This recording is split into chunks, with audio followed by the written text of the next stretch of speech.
Chapter 27. Black Mayo did not spare his good horse, but the train whistled long before he reached Redville, and a desperate spurt of speed only brought him to the station. As the train was pulling out, he flung himself off Rosinante and ran down the platform, just too late to clutch the rear railing of the last coach. There was no one in sight. The station agent did not meet this early train, and the telegraph office would not be open for another hour. Mr. Osborne stood a moment, looking after the departing train. Then, frowning, he got on Rosinante and rode slowly homeward. Half a mile from the station he met Jake Andrews, coming on merely because he had started, and much surprised at seeing the fugitive whom he had long ago given up hopes of overtaking. Andrews, Mr. Osborne said crisply, "Come with me to Smith's place. We must make certain come with you." Andrews recovered himself enough to sneer. "You'll come with me, under arrest." "Nonsense, man." Black Mayo threw open his coat and displayed a badge that made Andrews stare.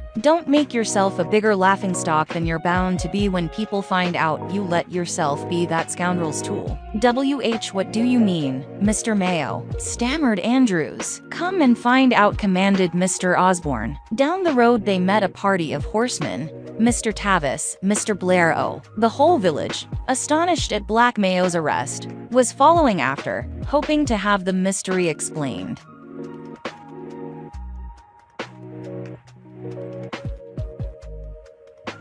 But for the moment Black Mayo made no explanation. "Come," he said, hurrying on to the old Tolliver place. Albert Smith came out to meet them. His eyelids were red, and he looked lonesome and miserable. But he met Mr. Osborne's eyes bravely and frankly answered his questions. His uncle had gone away very early that morning. Exit Carl Schmidt, alias Charles Smith, German propagandist, bridge destroyer, etc., said Black Mayo, looking around at his companions. There was a chorus of surprised exclamations. "Where has he gone?" thundered Andrews, turning to Albert. "I do not know. I do not want to know. I have nothing to tell you about my uncle," the boy answered in a low, firm voice. "You'd better stop that." Black Mayo checked Andrews' blustering and put a protecting hand on Albert's shoulder. "But what are you to do, my boy?" Albert's lip quivered. "My uncle said I might go to our cousin in New York, but I do not want that. I like it here. I like to study in War Garden and help liberty. I want to be American." "Well, you can make plans later," Mr. Osborne said kindly. "Now get your horse and come home with me, and let's have our breakfast." Albert went to the stable, watched suspiciously by Jake Andrews, who began a mumbling which Black Mayo interrupted. "Oh, I forgot. Mr. Andrews has a warrant to serve against me. Shall we?" Andrews, turning fiery red, jerked out his warrant and tore it in two. "And I let that man make a fool of me."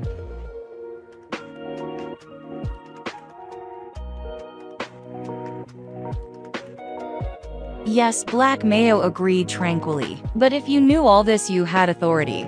Being a Secret Service man, why didn't you arrest him?" demanded Andrews. "Because there were things we wanted to find out, details of a plot proof against its leaders. I don't mind telling now you're an officer of the law, and these others are friends." The tall, fair man who came to Larkland was Thomas Milner. "You've heard of him? Not the big Secret Service chap?" exclaimed Andrews. "Yes, I was in Washington to make a report to him when Smith sent you fellows to Larkland to nose about." "If Mrs. Osborne had told me," Andrews began to mumble. "She didn't know, and she wouldn't have told you if she had known." "But why did Smith set us on you?" "Oh, partly revenge for a beating I gave him last year, and a fracas we had later, and partly, no doubt, to shield himself from suspicion by turning it on me and my guest." "If he had suspected who that guest was," Black Mayo chuckled. "But what was Smith doing?" asked Mr. Blair. "This little out-of-the-way corner was a good place for him to lie quiet between jobs. He didn't do much right here, except some mischief-making among foolish Negroes and silly whites." Jake Andrews reddened, but Mr. Osborne did not look at him. Instead of being a chewing gum salesman, as he pretended, Smith had a nice little business of directing bomb throwers. He got plans of all the railroad bridges in this section, with a view to their destruction, so as to hinder troop movements. The High Bridge was such a tempting mark that he wanted a whack at it himself, preferably with a troop train on it. "I found out that just in time."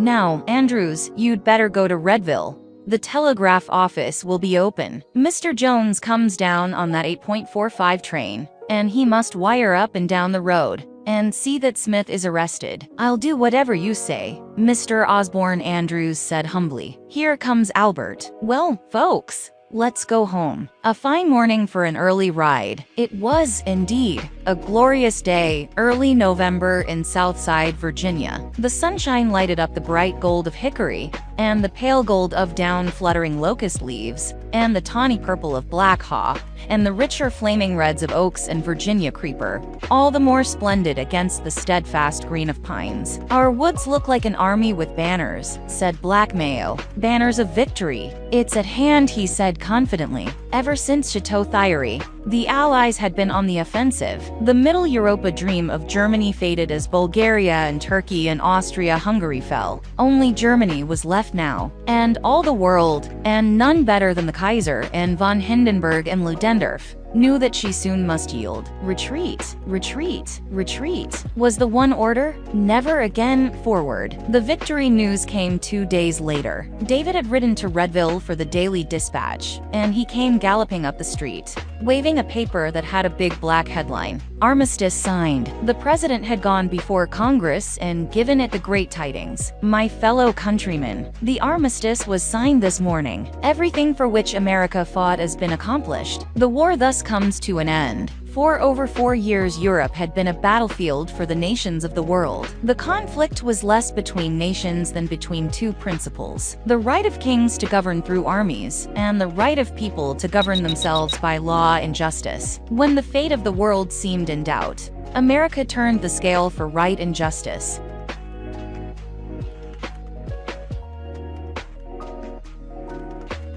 A day or two after the great armistice news, Black Mayo went with the village young folks to the old Sterling mine. They were all curious to see the scene of Anne and Dick's perilous adventure. "I wish Albert had come with us," said David. "He preferred to stay at home," said Mr. Osborne. "Naturally he feels badly about his uncle's arrest. The fellow will probably have a long term in a federal prison." "What'll become of Albert?" asked Anne. "Oh, he'll get on all right. He's a good little American," replied Mr. Osborne. He did not say that he and his wife were planning to adopt the little fellow who had endeared himself to them both. "Our boys will be coming back soon," rejoiced David. "Those who are left of them," Anne said soberly. Alas! There was a gold star for Mrs. Hight's son William, and Jeff Spencer was still missing. But the other village boys would have honorable discharges, and Fayette Mallet was bringing back a Croix de Guerre. "If only I had been older," David began enviously. "Well," Mr. Osborne said, "I wanted to go, too. But if I had and we had lost our bridge and perhaps a trainload of soldiers or supplies, David, we stay-at-homes can look our soldier boys in the face and say, we too did our part. Those brave fellows over there would have been helpless if we here hadn't been brave enough to do our duty." Anne had been walking quietly along beside Mr. Osborne. Now she said in an undertone, "Cousin Mayo, then she stopped. "Well, Anne, Cousin Mayo, then she blurted out, "I was to blame about their thinking about your arrest." "You to blame?" "Of course not. The stranger I saw at Larkland that morning, I thought I said it was Kuno Cleist, and Jake Andrews heard me."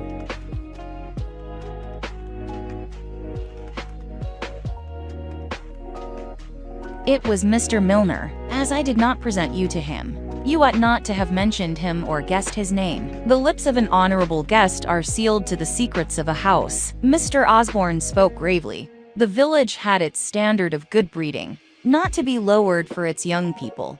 They must rise to it. "Yes, Cousin Mayo," said Anne. "I'm awful sorry. I was so excited, thinking it was Kuno Cleist." "I thought so, too," said Patsy. "You will never see Kuno, my dears," Mr. Osborne said sadly. "He is dead. Dead. Murdered. His sister wrote to me from Switzerland. He came home once on a furlough, and she asked him if the tales were true about brutalities to conquered people. He said, 'I hope those things will not be required of me.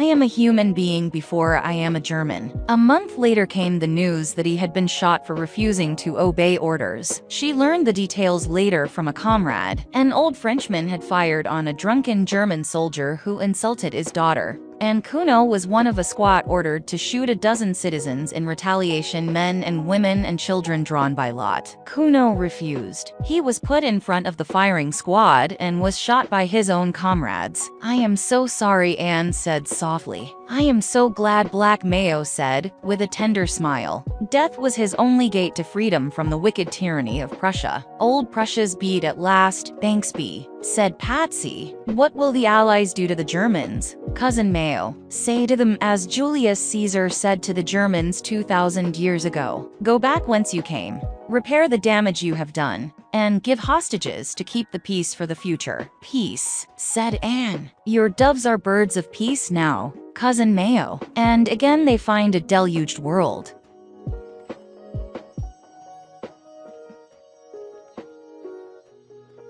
"Oh, sound gladder, Cousin Mayo," cried Dick. "We've won the war, and thanks to Albert and me helping this year, we walloped the girls in garden work and took the silver cup. Oh, it's a fine old world." He danced a jig on the roadside. His cousin smiled in sympathy. "I don't want to be a wet blanket, young uns," he said. "We did splendid work in war. When I look ahead, I see such stupendous peace tasks that, well, it makes me solemn. Oh, well, we'll grope and stumble a little, but we are on an upward path, with old ideals and new vision ahead of us, and thank God for the leader with vision." This talk brought them to the top of the long hill that led to Mine Creek. "There's Unc Isham's cabin, still as a graveyard," remarked Dick. "I wonder where he and Aunt Lily Bell are." "They ran away because they're scared of being punished," said Steve. "They'd better be scared, mean things," exclaimed Patsy. "Oh, Unc Isham didn't want to hurt me," said Anne. "He was just afraid to tell where I was." It was mighty comforting to hear the way he talked. "I say it was," Dick agreed emphatically. "The old nig was in a tight place, with Caesar threatening to kill him. And there's Solomon Gabe's house," said David. The door was open, but the house was a mere shell from which its occupant had gone forever. When his son was captured, the half-crazed old Negro had rushed back to his poor little home, and, overcome by haste and terror, he had fallen dead on the threshold. There the officers of the law had found him. It was Solomon Gabe, poor old misguided wretch, who set fire to Broad Acres, said Mr. Osborne.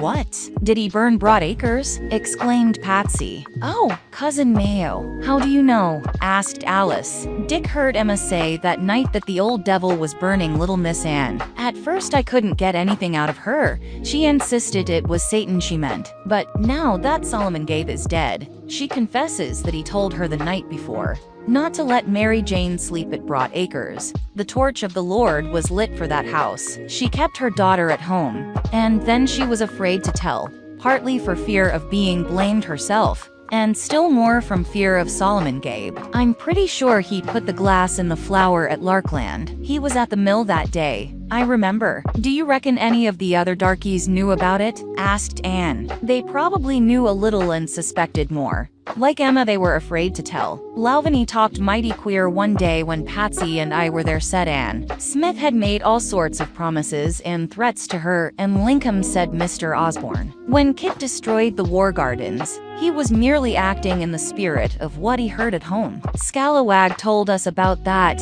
didn't he, Billy boy?" "Yes, Sri," said Sweet William, waggling his head proudly. "Hasn't anybody helped war gardens more than me and Scalawag? Look here, Anne. Here's where I found your footprints, turning from the road up to the path," said Dick. "I saw somebody through the bushes. I thought it was you, and I followed down that ladder. And then that man, I didn't know who he was, pushed me in the pit and pulled out the ladder. Oh, Dick, here's where I thought they had us. On the way out, I stepped on a twig, and it snapped like a pistol shot it sounded." Anne shuddered at the memory. "What, who's that?" Dick exclaimed, looking earnestly into the woods at the left.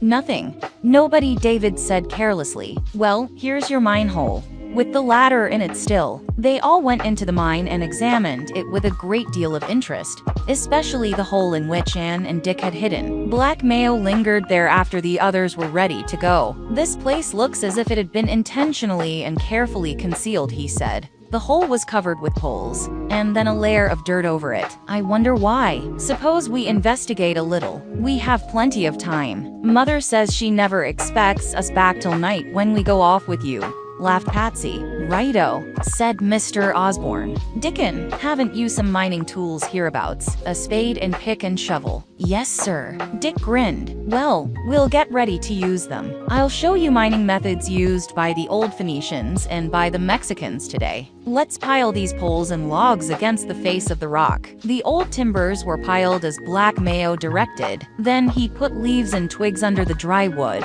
It's your party, Dick, he said. When all was ready, you may stick a match to the kindling, and then we'll flee to the open. We couldn't stand the smoke. Besides, we've work to do out there. As the bonfire flared and roared, they went scrambling up the ladder. Now, said Black Mayo, we'll go to Peter Jim's cabin and borrow all his buckets and tubs. We must fill them with water and have it ready. Ready for what? Inquired Dick. I'll show you presently, said Black Mayo.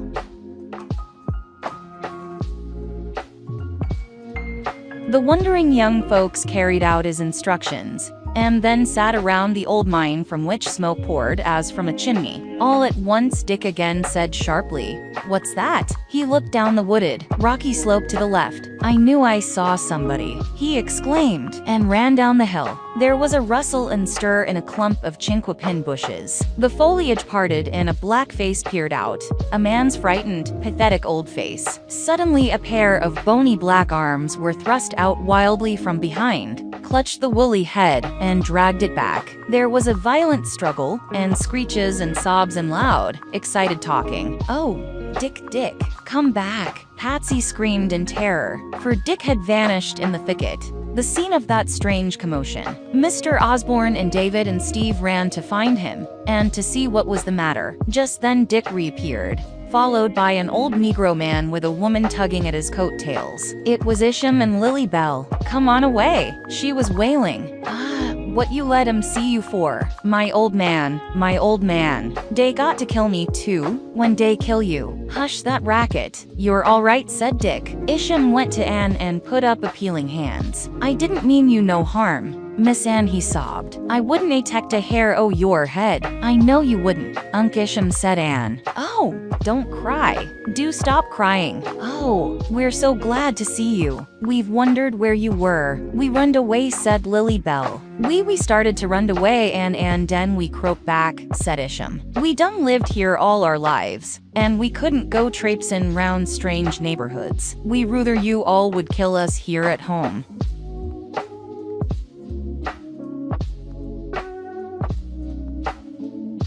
"Nobody's going to hurt you," Anne assured them. "We know you didn't mean any harm." "Oh, Uncle Isham, Dick and I were hiding in a hole in the mine, and we heard you telling Caesar he mustn't hurt me. We are all your friends, and you're just as safe as we are." Lily Bell forgot her fears. "I told you so, old man," she cried. "I told you to come on out them bushes. Ain't nobody gwine to hurt us. Our white folks is gwine to take care of us. Come on home, old man, and ain't we glad to get back." By this time the smoke came in lessening swirls from the mine hole. Mr. Osborne and the boys carried the tub into the mine, and set it at the edge of the hole, and filled it with water. "Now for a smotheration," he said. He poured bucketful after bucketful of water on the hot rock. It filled the air with choking, blinding steam, and through its hissing came time after time, like pistol shots, the popping of the rock. As soon as the steam cleared away a little, Black Mayo and the boys set to work with pick and hammer. In a few minutes a large piece of the split rock was broken off. The gray-green mass was full of glittering specks and streaks. "Well, my boy, you found it," said Mr. Osborne, turning to Dick. "Found it," echoed the boys and girls who were crowding around. "Found the lost vein of silver." It was true. Then, that tale about the rascally mine manager. Evidently he concealed this place, hoping to get possession of the mine and work it, but he died without being able to carry out his plan. And now the mine comes back to its rightful owners.